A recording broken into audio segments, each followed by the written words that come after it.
Bienvenidos a nuestro curso de filosofía de validatubachillerato.com. Somos líderes de variedad de bachillerato ante el ICFES. Para esa entrega tenemos el trabajo enfocado hacia la edad contemporánea, la filosofía de la edad contemporánea. Ya hemos trabajado lo que es la edad antigua, edad media, edad moderna, y ya vamos a finalizar con lo que tiene que ver con la edad contemporánea, que es la que nos atañe en este momento. Es la filosofía que en este momento se dirigen nuestra producción, nuestra forma de ver la vida, nuestro trabajo. Sabemos que tenemos un atraso intelectual, cultural bastante grave. Somos un país tercermundista, un país que todavía exporta materia prima y compra productos ya elaborados. Y todo eso tiene un origen que es el educativo. Hay minorías que no quieren que el colombiano promedio, que cada uno de nosotros lea, se instruya, critique, busque las verdades, opine. Para eso es la filosofía, para encontrar la verdad, para hablar, para hacer pactos sociales, para mejorar la calidad de vida de cada uno de nosotros en comunidad. Vamos a encontrar acá a tres personajes de la filosofía contemporánea. A ver, son llamados por muchos, ¿no es cierto? Los diablitos, los prohibidos. Son llamados especialmente por algunos o por el gobierno o también por la iglesia como las personas que no quieren que progresemos. Son tildados de revolucionarios, son tildados de izquierdistas, son tildados, muchachos, de lo peorcito. Quiero de pronto mostrarles a través de este trabajo que vamos a realizar el día de hoy, que no es como de pronto se plantea. Cuando hablamos de Karl Marx, cuando hablamos, por ejemplo, de Engels, cuando hablamos de Freud, cuando hablamos de Nietzsche, la gente se asusta. La gente siempre la sociedad los ha satanizado. Han dicho que es lo peor. ¿Pero por qué? Porque ellos mismos, con sus teorías filosóficas, han denunciado que como vamos, no vamos muy bien. Ellos han denunciado desde hace mucho tiempo que hay una propiedad privada, donde hay una minoría que está mandando sobre el colectivo. Él nos abre los ojos de estos personajes filosóficos sobre el mundo como está, para dónde vamos, donde nos dice a nosotros, oiga, están nuestros derechos, tenemos que trabajar en colectivo, tenemos que comenzar a crear nuevas alternativas. No podemos dejar manipular para hacer beneficio de unos cuantos pocos. Entonces, muchachos, eso es lo que plantea la filosofía contemporánea. Quiero que ustedes de pronto abran bien los ojitos, lean bastante, lean para que hablemos, instrúyese bastante. Aquí en este curso no damos la última palabra, ni tampoco estamos obligando a que nadie piense de determinada manera, de determinada forma. Vamos a trabajar esos tres personajes y ya cada uno de ustedes va sacando sus propias conclusiones. Solo les comento algo, muchachos. En este momento se habla mucho, voy a tomar aquí un ejemplo a nivel ya político, que se habla que la izquierda en Colombia, que está acabando con el país, que la izquierda en Colombia, la gente que tiene una tendencia ideológica de izquierda, acaba con la productividad, que está acabando absolutamente con la paz. Y dice que estamos como estamos en este momento de situación en Colombia, estamos como estamos por culpa de la izquierda. Eso es falso, muchachos. Desde 1810, que está constituida nuestra Colombia, nunca ha habido un gobierno de izquierda. Nunca.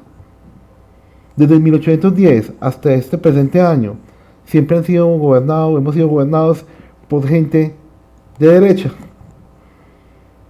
Siempre hemos tenido los centralistas, luego los federalistas, luego llegaron también los conservadores, los liberales y un montón de personas con pensamientos muy parecidos, pero que cambian como de color. Pero déjenme decirles una cosa, muchachos. Colombia en ningún momento ha tenido un gobierno de izquierda. Nunca. Entonces la pregunta que me planteo en este momento es la siguiente. Entonces, si nunca hemos tenido un gobierno de izquierda y los del gobierno de derecha dicen que estamos tan mal por culpa de la izquierda, es porque estamos tan mal. Piénselo. Bueno, iniciamos con la edad contemporánea. Me bajo por acá y iniciamos esto. La edad contemporánea.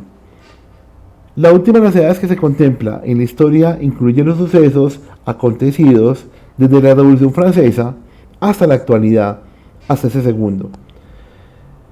En filosofía es el fin de los grandes sistemas y la emergencia de movimientos de distintos signos que supone una crítica, ya que en este momento se desconfía y se abandona la razón como un instrumento que explica el progreso de la sociedad. Ya aquí se trasciende, ya aquí se dice, bueno, aquí es racional y sí, pero no todo puede apuntar hacia la razón, no todo. Se concreta esta filosofía en unos personajes, como Karl Marx, como Nietzsche y también como Sigmund Freud, como los máximos exponentes de esta filosofía contemporánea. Ellos son los máximos exponentes de la contemporánea. Lógicamente hay muchos más. Hay muchos filósofos que en este momento son nuevos, se están planteando, están también contradiciendo lo dicho por Karl Marx, por Nietzsche, por Freud, pero como todo proceso social, hay que esperar. Todo es un proceso. Puede que dentro de 50 años haya unos filósofos que en ese momento están escribiendo y la teoría de ellos estén planteando, actualizando y confrontando las teorías de esos tres personajes. Bueno, entonces, ellos que se enfocaron básicamente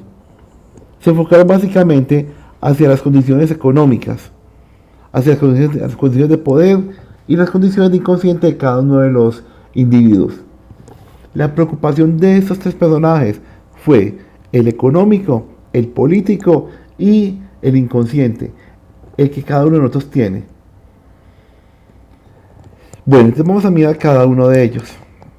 Iniciamos con Karl Marx. Vamos a mirar quién fue este personaje, que muchos le tienen mucho pavor, pero en realidad fue mal interpretado.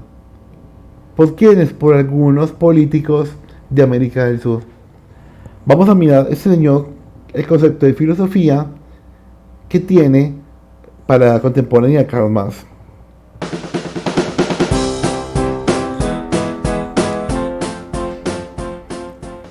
Hola bípedos sin plumas de uña ancha. Hoy vamos a hablar de Marx. No es Marx. Karl Marx es un filósofo que ha transformado el mundo. La influencia de Marx es inmensa. Ha fundamentado teóricamente el movimiento obrero. La ideología marxista es clave para entender el mundo contemporáneo. El de aquí es Engels, el compañero de Marx que, por razones misteriosas, ha sido invisibilizado por la historia a pesar de ser coautor con Marx de varias obras fundamentales para el nacimiento de los movimientos socialistas, comunistas y sindicales. Marx estudia filosofía apasionadamente y llega a la conclusión de que los filósofos se han dedicado a interpretar de diversas formas el mundo, pero de lo que se trata es de transformarlo. Él aboga por una filosofía práctica. El filósofo debe actuar, ser un agente de transformación social. Marx repara en que los seres humanos en general no sobrevivimos porque vayamos paseando por la naturaleza buscando frutos silvestres, sino que vivimos en un sistema en el que tenemos que trabajar para obtener un salario y con él cubrir nuestras necesidades básicas como alimento o cobijo. Así que el trabajo es algo fundamental para nosotros. De hecho, si tú le preguntas a un niño o niña ¿qué quieres ser de mayor? Normalmente no responden quiero ser feliz o qué sé yo, quiero ser Batman, sino que responden con la profesión a la que aspiran. Quiero ser abogada, quiero ser médico. Como vemos en el propio lenguaje relacionamos el ser, nuestra identidad, con nuestra profesión. El problema es que el trabajo no nos sirve para realizarnos, al menos no en las condiciones en que se trabajaba en las fábricas del siglo XIX. En aquel momento había comenzado la revolución industrial y la forma de trabajar en las fábricas era una nueva forma de esclavitud. Ambientes sucios, oscuros, jornadas interminables, no se permite que los trabajadores hablen entre sí, no se permite que detengan su trabajo para descansar, y aún encima el salario suele ser tan miserable que apenas permite cubrir las necesidades más básicas. Marx es consciente de que un obrero que ha estado una jornada interminable apretando tuercas mecánicamente no se puede sentir realizado mediante su trabajo, se ha convertido en una pieza más de la cadena de montaje. Es necesario elaborar una teoría para explicar cómo los seres humanos habíamos producido aquella forma de vida miserable, y esto nos conduce al materialismo histórico. Marx estudia la historia fijándose en sus aspectos materiales, es decir, que en principio no se va a fijar en cosas como ideologías políticas. Él cree que lo que realmente determina una sociedad es su estructura económica. Para explicar los elementos que constituyen la estructura económica, le vamos a pedir ayuda a la señora Paqui. Esta afable señora se llama Paqui, tiene un pequeño local en el que confecciona prendas de vestir. Ella es la que trabaja. Los medios necesarios para producir la ropa le pertenecen. Las telas son suyas, las máquinas de tejer son suyas, los medios de producción, por tanto, son suyos. Paqui es dueña de su negocio, nadie le dice a qué hora abrir o cerrar. Si le apetece salir a dar un paseo en cualquier momento, es libre de hacerlo. Cuando termina una prenda de vestir, la mira con orgullo y piensa, estoy hecha un artista. Siente su trabajo como suyo. Vamos a contrastar el trabajo de Paqui con el trabajo en una fábrica textil. En las fábricas, las trabajadoras no deciden cuándo entrar o salir, no deciden si pueden hablar o no entre ellas. Todo ello lo decide el patrón o dueño de la fábrica, que es quien impone las normas. Las trabajadoras de la fábrica están altamente especializadas, cada una hace una pequeña tarea. Una cose botones, otra corta tela, siquiera ven el producto terminado. Las trabajadoras de la fábrica textil trabajan para otro, trabajan mecánicamente, trabajan alienadas, en palabras de Marx. Palabra que procede de alien, que quiere decir ajeno o extraño. ¿Por qué Paqui tiene tantas libertades que las trabajadoras de la fábrica no poseen? Porque ella es dueña de los medios de producción, mientras que en la fábrica las trabajadoras están desposeídas de los medios de producción. Además de la estructura económica, Marx identifica algo que llamará superestructura económica, que es la ideología que legitima e intenta mantener el sistema económico ocultándolo o restándole importancia a sus injusticias. La religión ejerce un papel manteniendo la ideología imperante según Marx. Por ello él afirmaba que la religión es el opio del pueblo. Marx había leído a Feuerbach, quien creía que no es Dios el que ha creado al ser humano a su imagen y semejanza, sino que es el ser humano el que ha creado a Dios a su imagen y semejanza. Bueno, ¿y por qué la religión favorece a la ideología imperante? En palabras de Marx, el cristianismo predica la realidad de una clase gobernante y una oprimida, y lo único que tienen para esta última es el piadoso deseo de que la otra vida se muestre caritativa. ¿Que tu vida es triste y miserable? Ese es el plan de Dios. ¿Que sufres injusticias?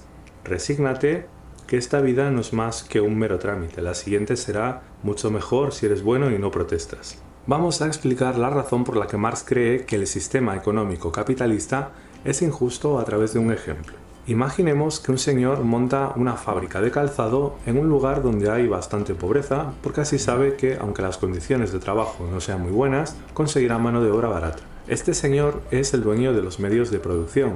Él ha adquirido la maquinaria y los materiales necesarios para llevar a cabo el trabajo, así que él pone las normas. Pongamos que a cada empleado le paga $3 al día, y los materiales que cada empleado utiliza a lo largo del día le salen a $7. En total, el salario del empleado más los materiales con los que fabrica, por ejemplo, zapatillas, le cuestan $10 al día. Ahora bien, con las zapatillas que hace su empleado diariamente, él obtiene $100 diarios. El patrón, el dueño de la fábrica, le está pagando $10 diarios al obrero, y el obrero le está reportando $90 diarios al patrón. El margen de beneficio de $90 es lo que llamamos plusvalía. La plusvalía es, por tanto, el capital producido por el trabajador menos el capital consumido. En este punto es donde hay opiniones enfrentadas y aparentemente irreconciliables. Los capitalistas están de acuerdo en que esta forma de producción está bien, mientras que autores como Marx creen que es completamente injusto que una persona se enriquezca y acumule más y más capital aprovechándose del esfuerzo de los trabajadores. Marx adelantó que este sistema nos llevaría a un mundo con grandes desigualdades, y lo cierto es que su predicción fue correcta. Os comento que, según el último informe de Oxfam, el 1% de la población posee más riqueza que el 99% de la población restante. Vamos, que si el mundo entero fuera una fábrica en la que trabajan 100 personas, una sola persona tendría más dinero que los 99 restantes. Ahora que la filosofía ha desenmascarado la situación de alienación y opresión que viven los obreros, ¿qué podemos hacer? ¿Cómo podemos acabar con esta injusticia? Marx cree que necesitamos que se adopte una conciencia de clase. Los obreros deben de percatarse de que son un grupo oprimido, unirse y luchar. En una primera fase, llamada socialismo, lo que se debe de hacer es, como el nombre indica, socializar los medios de producción. Es decir, que las máquinas e instrumentos con los que fabricamos los diferentes productos deben pasar de manos de la burguesía a manos de los trabajadores. De este modo, la plusvalía recaerá sobre los trabajadores y no solo sobre el patrón. Esta parte no se suele entender correctamente, así que vamos a insistir en ella. En el comunismo no es cierto que todo sea de todos. Lo que se socializa son los medios de producción, no las posesiones individuales. El comunismo no priva a nadie del poder de apropiarse de productos sociales. Lo único que no admite es el poder de usurpar por medio de la apropiación del trabajo ajeno.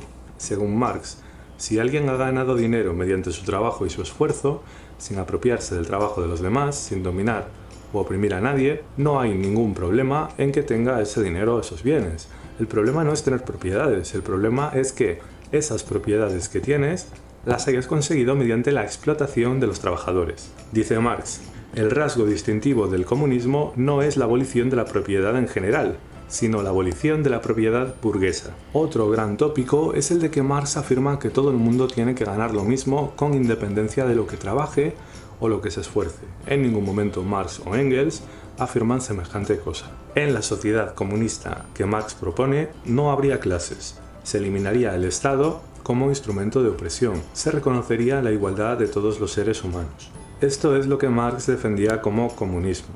Si los casos históricos concretos en los que se ha aplicado el comunismo han sido coherentes o no, es un tema en el que no voy a entrar.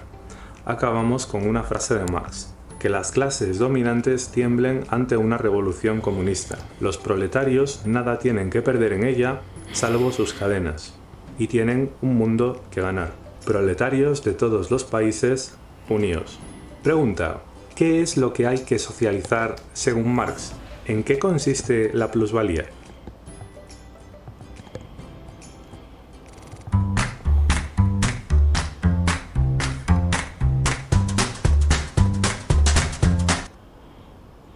Bueno, muchachos, se dan cuenta la desinformación que hay tan grande con relación al planteamiento filosófico de Marx.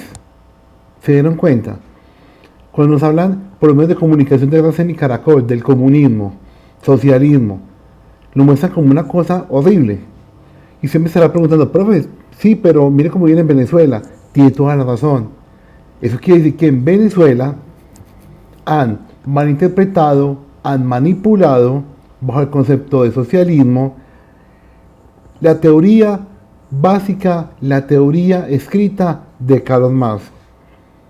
Una cosa es el planteamiento de Karl Marx en sus libros escritos, y otra que un gobierno como Cuba y como Venezuela hayan adoptado esos principios y los hayan manipulado, que es muy diferente.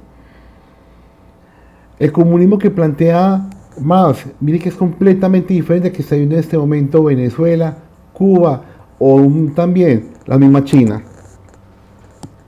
donde no hay libertades. Se dan cuenta, muchachos, de una minoría cómo manipula a la mayoría. Manipula a los venezolanos y los cubanos. Claro, como una minoría es la que lee, como una minoría es la que interpreta, la que está con los textos, la que estudia. Entonces, bajo el concepto de comunismo y socialismo, moldean, manipulan esos conceptos y le venden a la gente algo que realmente no es. En conclusión, ¿qué quería Carlos Marx en su momento histórico? De nuevo, justicia, igualdad social. Hoy en día usted se pone a pensar, muchachos, usted por ejemplo trabaja en una fábrica, una microempresa de confecciones. ¿Quién se hace rico? ¿Usted o el dueño de la empresa? Usted dirá, profe, pero es que el dueño de la empresa le metió más plata, está muy bien. Pero mire que es inequitativo.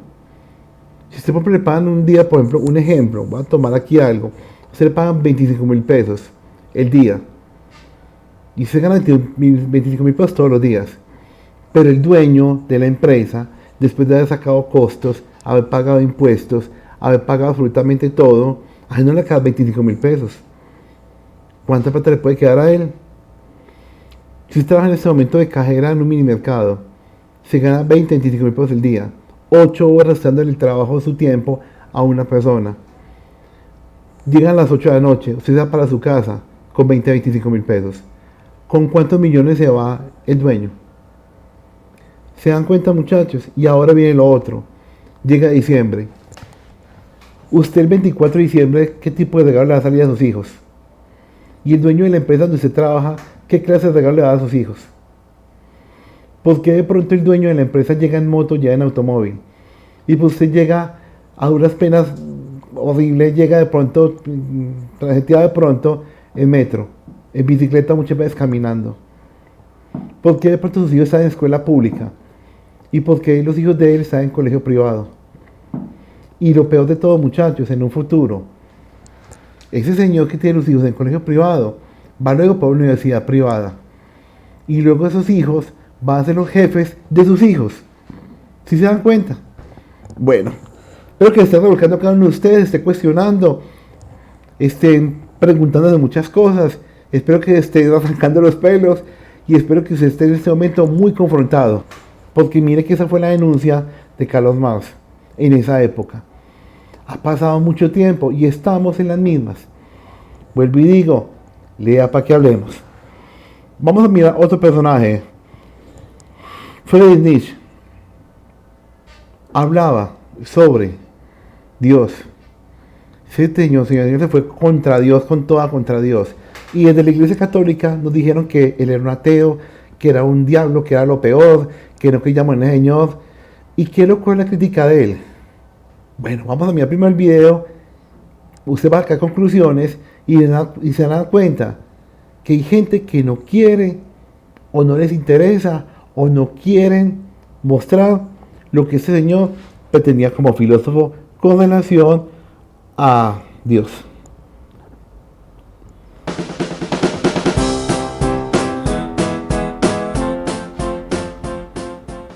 Hola, bípedos sin plumas de uña ancha. ¿Alguna vez os ha pasado que estáis deprimidos o angustiados y de pronto escucháis una canción que os levanta el ánimo? Os cuento esto porque Nietzsche estaba convencido de que la vida en sí es cruel y dolorosa, pero el arte nos puede dar la fuerza necesaria para afrontar su dolor y decirle sí a la vida. En una obra que se llama El nacimiento de la tragedia, intenta demostrar que en la civilización griega de antes de Sócrates había un equilibrio entre los elementos que vamos a representar a través de dos dioses, Apolo y Dionisio. Apolo es el dios de la razón, de la luminosidad, el orden, el equilibrio, la moderación.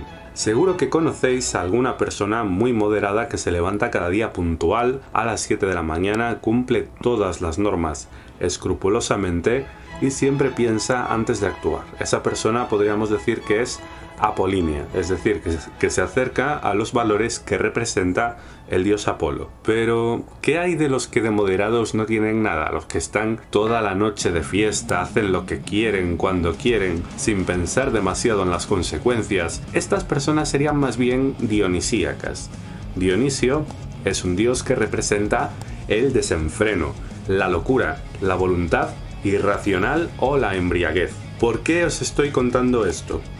porque Nietzsche creía que los elementos apolíneos y dionisíacos estaban fusionados en la Grecia antigua, lo cual era genial. En palabras del filósofo, hemos de concebir la tragedia griega como un coro dionisíaco que una y otra vez se descarga en un mundo apolíneo de imágenes. El problema es que esta fusión entre Apolo y Dionisio se rompió. ¿Y sabéis quiénes fueron los culpables? Sócrates y Platón, que con su intelectualismo intentaron acabar con los elementos dionisíacos dejando solo los apolíneos. Dice Nietzsche, Sócrates fue una equivocación. Toda la moral del perfeccionamiento, incluida la cristiana, ha sido una equivocación. Nietzsche está convencido de que la realidad es caótica, contradictoria, imprevisible, cambiante, pero llegan Sócrates y Platón y se inventan que tiene que existir un mundo que es perfectamente racional y ordenado. ¿De dónde sacan semejante idea? Así es como comienza la decadencia de la cultura occidental. Después llega la religión cristiana y nos siguen intentando convencer de que el mundo en el que vivimos no es el verdadero y además nos dicen que tenemos que sufrir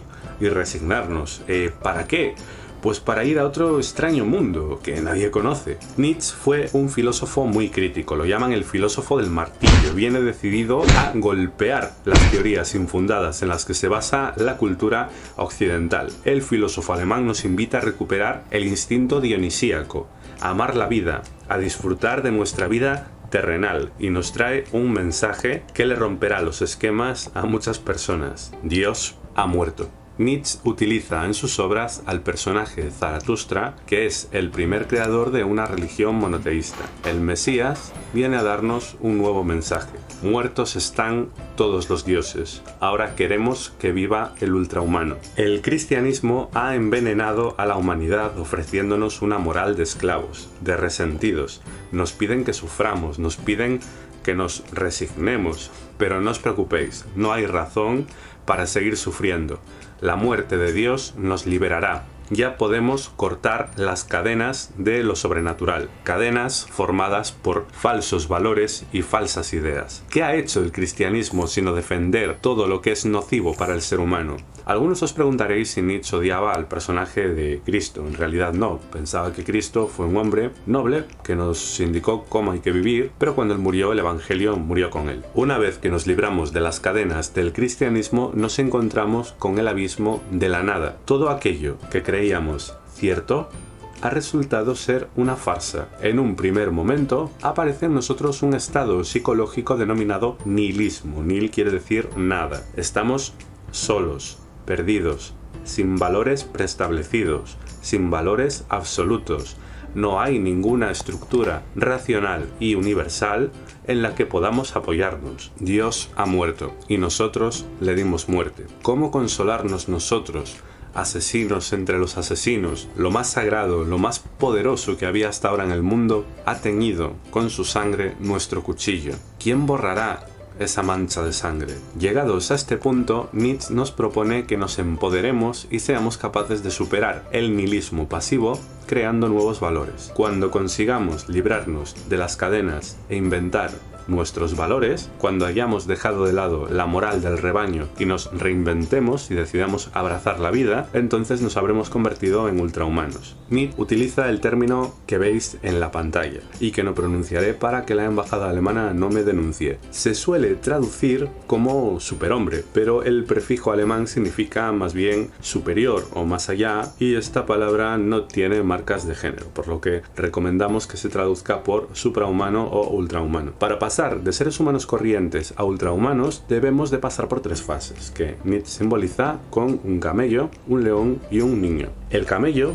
no ese tipo de camello. El camello es alguien que obedece ciegamente, que se encuentra arrodillado ante la ley moral, pero quiere aspirar a algo más, y así es como se convierte en león. El león es aquel que se niega a los valores impuestos, pero es incapaz de crear valores nuevos, lo que conoceremos como nihilismo activo. Y por último tenemos la figura del niño o niña, que simboliza a los ultrahumanos. Estos se caracterizan por haberse librado de las cadenas de las creencias infundadas y haber impuesto su voluntad fuerte, su amor por la vida, haberse empapado de la ebriedad dionisíaca. Mientras que los ignorantes inclinan su cabeza ante las crueles ilusiones de lo sobrenatural, el ultrahumano es capaz de amar la vida y crear valores nuevos, es capaz de construir su propia verdad. El ultrahumano es voluntad de poder que dice sí al eterno retorno. El eterno retorno es la culminación de la filosofía nietzscheana. Generalmente, concebimos el tiempo de forma lineal. Hubo un pasado, hay un presente y habrá un futuro.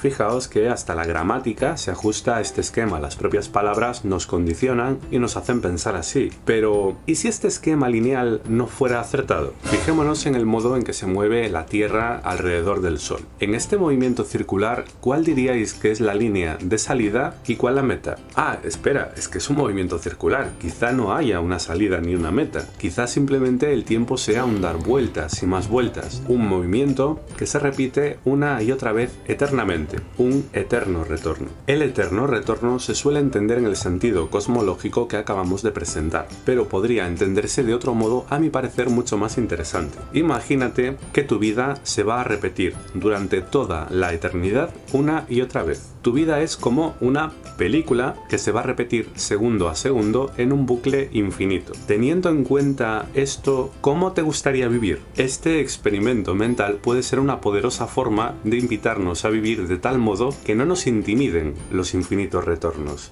Me explico. Si en la película de tu vida eres capaz de vivir con alegría y plenitud, no deberías de tener miedo de que nuestra vida se repita infinitamente, pues habrá merecido la pena vivir así. Insisto en que el eterno retorno es altamente polémico. Algunos filósofos creen que Nietzsche lo consideraba como una concepción del tiempo real, mientras que otros piensan que no es más que un deseo del ultrahumano y por lo tanto no tiene más que carga simbólica. Pregunta: ¿qué es el ultrahumano? ¿Qué tres etapas distingue Nietzsche en la evolución del ser humano a ultrahumano?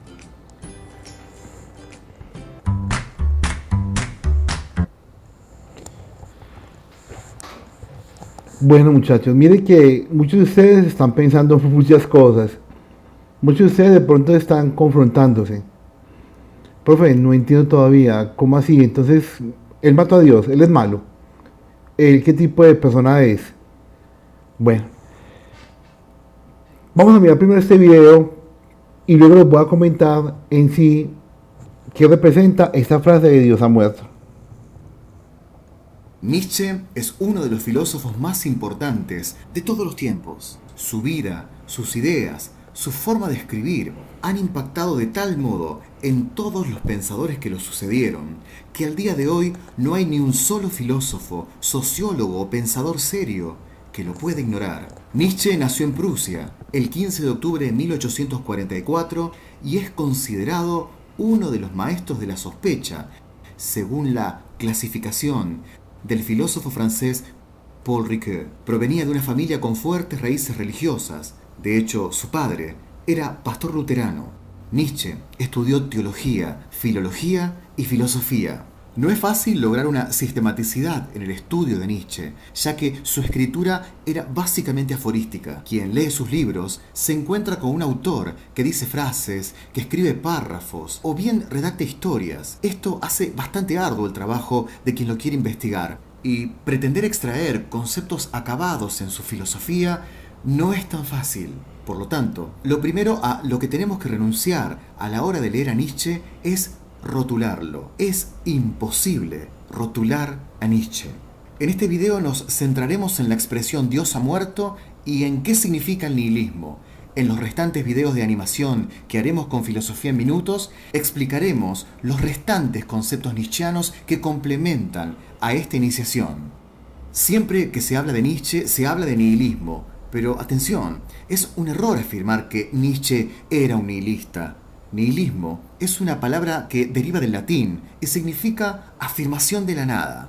Para Nietzsche, el nihilismo es una enfermedad del ser humano, una enfermedad que surgió como resultado de que la cultura occidental se haya vuelto decadente y arruinada. Los culpables de esa ruina, de esa enfermedad, de ese nihilismo, son Sócrates, Platón y el cristianismo. Pero profundicemos cómo llega Nietzsche a esta idea. Antes de Sócrates, el mundo griego se dividía en dos valores distintos. Por un lado, el espíritu apolíneo. Por el otro, el espíritu dionisíaco. El espíritu apolíneo era la razón, la claridad, la moderación. El espíritu dionisíaco era en cambio el éxtasis, la embriaguez, el desenfreno, lo irracional. Para Nietzsche, la vida se ubica en este espíritu, en el espíritu dionisíaco. Pero Sócrates es el culpable con su ética de que estos dos espíritus no convivan, sino que gracias a él lo dionisíaco fue desplazado en pos de una vida racional y moderada. Cuando analizamos la filosofía socrática, vemos que su búsqueda es una búsqueda de la virtud, una búsqueda de la moderación, de la mesura. Con estos valores que se imponen, la vida y el espíritu dionisíaco quedan completamente anulados. Como si esto fuera poco, Platón, el discípulo de Sócrates, en su metafísica divide lo real en dos dimensiones. Una realidad sensible que podríamos identificar con el mundo que nos rodea y una realidad suprasensible o mundo de las ideas, que es el fundamento realmente real de todo lo que nos rodea. Al sobrevalorar ese mundo suprasensible de Platón, Nietzsche entiende que la metafísica expulsa a la vida, expulsa el espíritu dionisíaco, expulsa lo cotidiano que nos rodea y se consagran valores que no existen, valores que no están en este mundo, que no están en la vida y que culpa de esta división ficticia de Platón tienen una importancia que no deberían tener. A ese mundo de las ideas platónico, el cristianismo lo convirtió en religión, ya que sabemos que el cristianismo ubica a un ser superior en otro mundo y predica valores que no se basan en la vida, sino en el resentimiento contra la vida, en pos de lograr un pasaporte para ese otro mundo. Es por eso que escuchamos esa famosa frase nietzscheana: el cristianismo no es más que un platonismo para el pueblo. A esta situación de inversión de valores, Nietzsche le aplica su filosofía del martillo. Es decir, que no duda en derrumbar la cultura occidental, diciendo que debe caerse absolutamente toda estructura, que en el fondo es vacía, estéril y decadente. Esos valores que han pretendido explicar toda la realidad como mecánica, como algo ajustable a las pretensiones de la moral socrática, a las pretensiones de la moral religiosa, esos valores son simplemente obsoletos. Nietzsche cree necesario negar esa metafísica, negar esos valores, negar esa moral de esclavos. Por eso, en Así habló Zaratustra, dice la famosa frase, Dios ha muerto, que no significa algo literal, sino que significa que toda esa metafísica platónica, todo ese pensamiento socrático ha muerto y ha dejado a un hombre occidental enfermo de nihilismo. En el próximo video analizaremos la propuesta vitalista de Nietzsche, una propuesta que enfrenta este trágico panorama que él observa. Si quieres saber más sobre Nietzsche, en la descripción de este video te dejo algunos links para que lo leas. Recuerda que este video es solo un resumen, pero el verdadero pensamiento de un filósofo lo encontrarás, sí o sí, en sus libros. Tampoco te pierdas mis clases sobre este tema y otros temas más en las historias de Instagram. Nuestra cuenta se llama Filosofía en Minutos. Si te gustó este video, te sugerimos no solamente suscribirte a este canal, sino darle a la campanita de notificación, porque vamos a subir más animaciones sobre este y otros temas y queremos compartirlas con vos. Mi nombre es Juan Denis, soy profesor de filosofía y te agradezco por tu tiempo. Nietzsche es uno... Bueno, muchachos, espero que haya quedado muy claro el concepto. No fue de manera literal. Lo que pasa es que muchos miembros de algunas religiones, bueno, del cristianismo, en especial la católica, acusaron a Nietzsche de ser asesino de Dios. Dijeron que era un ateo y comenzaron a hablar muchas cosas en contra de él. ¿Por qué? Porque tenían que hacerlo también. ¿Por qué? Porque sería la clientela, serían los feligreses. Se los voy a explicar de manera muy sencilla. ¿Qué le quería Nietzsche con respecto a Dios ha muerto? Es lo que ustedes y yo en algún momento hemos hecho. A ver, ¿cómo qué? A ver, muchachos, ¿cuántos de ustedes cuando cometen un pecado van directos del Padre y se arrodillan y le cuentan? Muchos de ustedes dicen, no, yo no hago eso. Yo mejor voy en mi casa, pido perdón en silencio, o voy y me disculpo con la pareja, me disculpo con la persona que yo ofendí, pido perdón y sigo mi vida. No necesito intermediarios para hablar con Dios. Eso es, muchachos, un concepto de Nietzsche. Quiere decir que para llegar a Dios, para disfrutar de Dios, que Dios es vida, la vida es Dios, no necesitamos intermediarios. No necesitamos ni de monumentos, ni de iglesias, ni de ningún tipo de dogma, muchachos. Impuesto por unas personas, impuesto por un predicador, impuesto por un obispo, no necesita nada de eso. Dios es vida, nosotros somos vida. Esa es la filosofía de los muchachos, esa es, de superhombre. Encontrar a Dios en nuestro interior, en el respeto por el otro, en amar al prójimo. Es un concepto muy diferente a ser ateo. Eso quiere decir, muchachos, que él en ningún momento es ateo. Está buscando a Dios. ¿Pero dónde? Dentro de cada uno de nosotros. ¿Se dan cuenta cómo cambia el concepto filosófico? Entonces muchas veces, cuando desde el púlpito, desde el cura, desde cualquier pastor, cualquier persona dice que no, es que unos filósofos muy raros, son pecadores, son ateos, van en contra de los mandatos de Dios, vea esta belleza diciendo que Dios ha muerto. No, eres un manipulador. En mi vida personal lo vi. Siempre he cuestionado la ideología católica, siempre la he cuestionado. Porque me parece el colmo que para poder hablar con Dios necesito un intermediario, de un manager. Entonces, y que siempre sea recurrente en cualquier otra ideología religiosa, la cuestión del dinero. Yo les hago una pregunta, muchachos, de ustedes, en esta cuarentena. ¿Cuántos tuvieron que reinventar? ¿Usted por qué cree que de pronto hay tantas iglesias que están utilizando el Facebook Live? ¿Para qué? Claro, usted me dirá para llevar la palabra de Dios, sí. Pero detrás de eso, ¿qué hay? ¿Un interés económico? Y yo me pregunto, ¿Dios necesita plata? ¿Dios necesita dinero?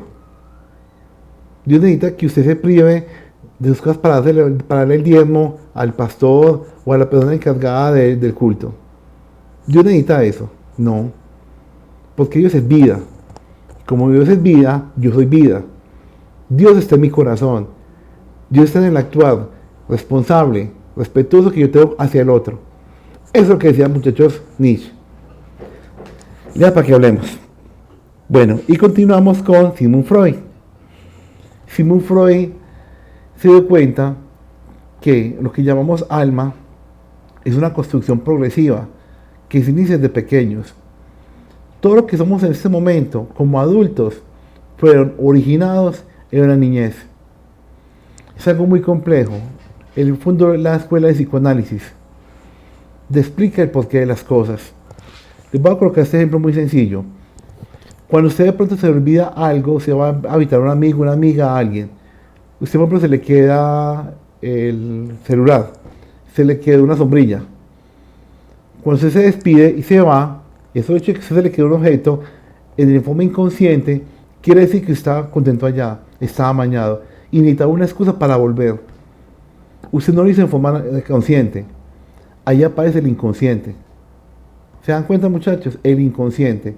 ¿El inconsciente qué es? Es esa fuerza que cada uno de nosotros tenemos y que no permite crear o hacer cosas de manera consciente. El solo hecho de que se nos olvide de pronto algo en la casa de alguien indica que estábamos muy contentos en ese lugar. Indica que queríamos volver otra vez. Y la excusa en forma inconsciente era dejar un objeto para usted poder regresar. Bueno, vamos a mirar cuál es la teoría que tiene Sigmund Freud.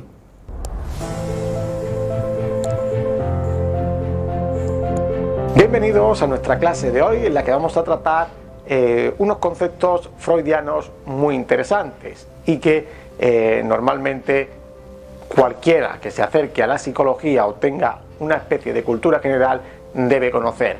Me refiero al ello, al yo y al superyo. Comenzamos por el ello. El ello se refiere a la parte más profunda, primitiva, desorganizada e innata de la personalidad. El ello se presenta de forma pura en nuestro inconsciente y está presente desde que nacemos. Representa nuestros impulsos, deseos y necesidades más elementales y primitivas y tiende a tratar de cubrir sus necesidades fisiológicas inmediatamente sin considerar o sin tener en cuenta las consecuencias.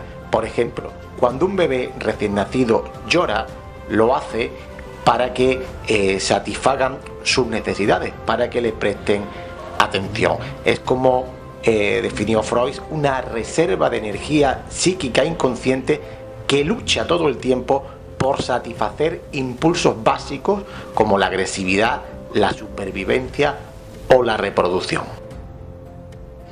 Una vez que hemos explicado qué es el ello, vamos a explicar qué es el superyo. El superyo es una parte que contrarresta al ello y viene a representar los pensamientos éticos y morales que el individuo recibe de la cultura.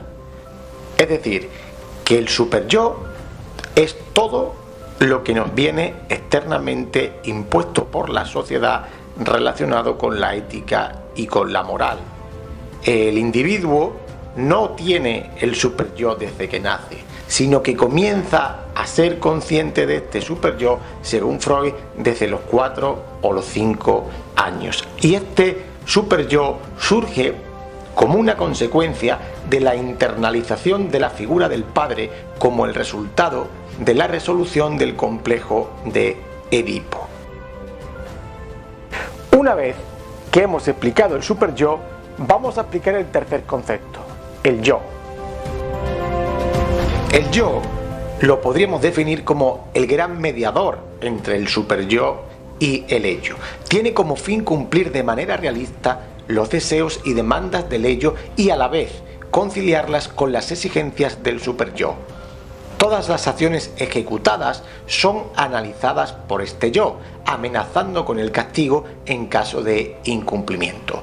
El yo nos permite reconocer lo que hacemos, nos permite tomar conciencia, elegir el camino adecuado y razonar los impulsos con tal de no ceder a la liberación libidinosa y velar siempre por la integridad general de la realidad. Es el paso del reconocimiento para afrontar las alegrías, culpabilidades o el castigo.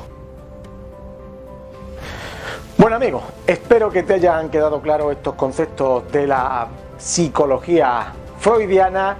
Seguimos aprendiendo en próximos vídeos. Déjanos un like si te ha gustado y si tienes alguna duda, alguna pregunta, nos la... Bueno, él fundó la escuela de psicoanálisis. El psicoanálisis lo que hace es dar explicación filosófica, psicológica, del porqué de muchos comportamientos del ser humano. Veamos.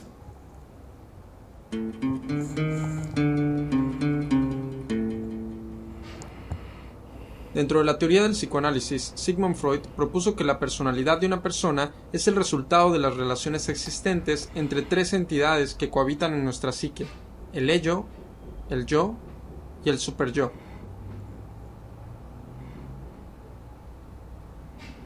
El ello es la parte cavernícola de nuestra psique que desea comer, golpear y coger a aquellos que se interpongan en su camino. El ello busca satisfacer nuestros instintos más básicos y se guía por la búsqueda del placer instantáneo sin pensar en las consecuencias. Freud creía que la mayoría de las personas reprimía esta parte de la psique para encajar mejor en la sociedad y propuso el método de asociación libre como un instrumento para revelarlo. En el método de asociación libre, el psicoanalista emite una serie de palabras y el paciente debe decir lo primero que le venga a la mente al escuchar cada una de ellas. El superyo es la parte de nuestra psique en donde se reflejan las normas morales y éticas de la sociedad en la que vivimos, las cuales nos son transmitidas por nuestros padres, maestros, líderes religiosos y demás entidades que ejerzan una influencia sobre nosotros. El superyo es el que nos hace sentir culpables cuando mentimos, robamos o pensamos algo inapropiado, pues está continuamente evaluándonos y reprochándonos cuando hacemos algo inadecuado. Como podemos observar, el ello y el superyo están en un interminable conflicto. Por un lado está lo que queremos hacer y por el otro lo que debemos hacer.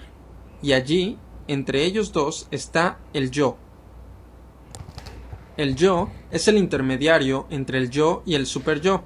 Su trabajo es ser el punto medio entre lo que la sociedad espera de nosotros y lo que nosotros realmente deseamos. De este modo, el yo buscará saciar en la medida de lo posible los instintos más básicos exigidos por el ello, pero dentro de las normas socialmente aceptadas que exige el superyo. Si solo nos dejáramos llevar por nuestros instintos, muy probablemente terminaríamos en la cárcel o muertos en poco tiempo. Por otro lado, si solo nos dedicáramos a cumplir el rol de perfección que la sociedad nos impone, podríamos terminar con un alto nivel de frustración. Así que, como muchas otras filosofías, el psicoanálisis recomienda buscar el equilibrio, nuestro punto medio.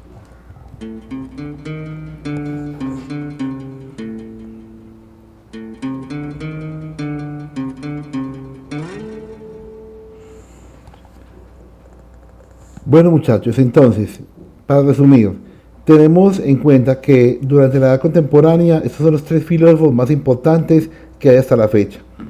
Como dije anteriormente, obvio que hay muchos psicólogos, hay muchos alemanes, hay muchos franceses, estadounidenses, colombianos, que tienen también nuevas teorías en cuanto al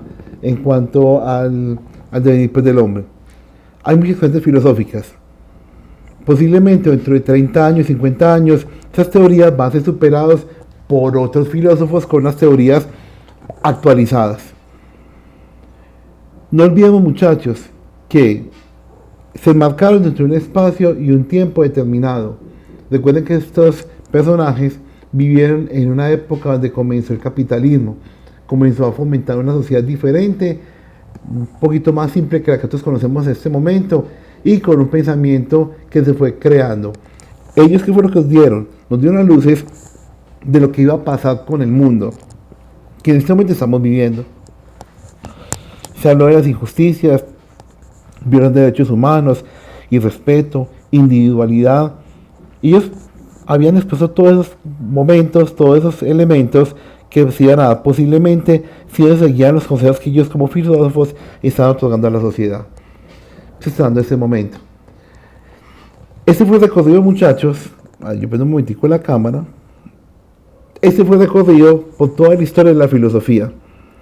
Espero que ustedes hayan aprendido mucho. Espero de todo corazón que usted en su cabeza y en su corazón haya dejado el germen, la semillita mejor, la semillita del cambio, la semillita de aprender, de conocer, de buscar siempre la verdad, de no tragar entero, de darse cuenta que la filosofía va mucho más allá que una asignatura que tenemos que trabajar. Vamos a darle sentido a la vida, ¿a través de qué? De la filosofía. Un abrazo para todos. Recuerden que hay que leer para que hablemos. Hay que fomentar la lectura. Hay que trabajar mucho, mucho, mucho en el día a día si queremos tener muy buenos resultados en cada una de nuestras vidas. Un abrazo para cada uno de ustedes y nos vemos en la próxima entrega.